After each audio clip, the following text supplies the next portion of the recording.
Ad-din medical college হাসপাতালে সম্প্রতি ঘটে যাওয়া শিশুর মৃত্যুর অনাকাঙ্ক্ষিত ঘটনার পরিপ্রেক্ষিতে ফাউন্ডেশনের নির্বাহী পরিচালক ডাক্তার শেখ মহিউদ্দিন তার দায়িত্ব থেকে স্বেচ্ছায় পদত্যাগ করেছেন। পরিচালনা পর্ষদ এই দায়িত্ব ন্যস্ত করেছে অধ্যাপক জামালুল নেসার উপর। মগবাজার আদ্দিন ফাউন্ডেশনের পরিচালক কোম্পানি অ্যাফেয়ার্স তরিকুল ইসলাম মুকুলের সই করা এক প্রেস বিজ্ঞপ্তিতে এই তথ্য জানানো হয়েছে। বিজ্ঞপ্তিতে জানানো হয়, নতুন দায়িত্ব পাওয়া অধ্যাপক জামালুল নেসা বিগত 25 বছরের অধিক সময় ধরে ঢাকা বিশ্ববিদ্যালয়ের অণুজীববিজ্ঞান বিভাগে শিক্ষকতা করে সম্প্রতি স্বেচ্ছায় অবসর নিয়েছেন। তিনি 1988 সালে ঢাকা বিশ্ববিদ্যালয়ের অণুজীববিজ্ঞান বিভাগ থেকে প্রথম শ্রেণীতে প্রথম স্থান অধিকার করে মাস্টার্স ডিগ্রি অর্জন করেন এবং পরবর্তীতে London school of hygiene and tropical medicine থেকে পিএইচডি লাভ করেন। অনাকাঙ্ক্ষিত ঘটনা ও গৃহীত ব্যবস্থা বিজ্ঞপ্তিতে উল্লেখ করা হয়, সম্প্রতি আদ্দিন মেডিকেল কলেজ হাসপাতালে ঘটে যাওয়া শিশুর মৃত্যুজনিত অনাকাঙ্ক্ষিত ঘটনায় দেশের মানুষের সঙ্গে প্রতিষ্ঠান কর্তৃপক্ষ গভীরভাবে শোকাহত।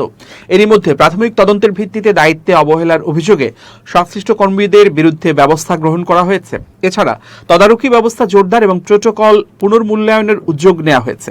সরকারের দিক নির্দেশনা অনুযায়ী অবকাঠামো এবং ব্যবস্থাপনায় পরিবর্তন আনতে প্রতিষ্ঠানটি দৃঢ় ইচ্ছা প্রকাশ করেছে। এরই মধ্যে অবকাঠামোগত উন্নয়ন কাজ পুরোদমে শুরু হয়েছে।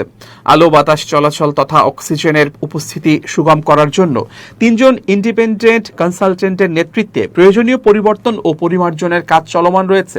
পাশাপাশি কর্পোরেট অফিসের ওপরে অবস্থিত বেকারিটি সম্পূর্ণভাবে বন্ধ করে দেওয়া হয়েছে।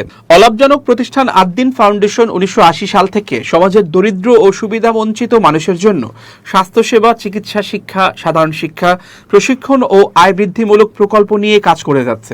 বর্তমানে এই ফাউন্ডেশনের অধীনে 9টি হাসপাতাল, 5টি মেডিকেল কলেজ, 1টি নার্সিং কলেজ, 4টি নার্সিং ইনস্টিটিউট, 1টি ইনস্টিটিউট অব হেলথ টেকনোলজি, 1টি কলেজিয়েট স্কুল এবং বিভিন্ন জনকল্যাণমূলক ভ্রাম্যমাণ স্বাস্থ্যসেবা কার্যক্রম চলমান রয়েছে।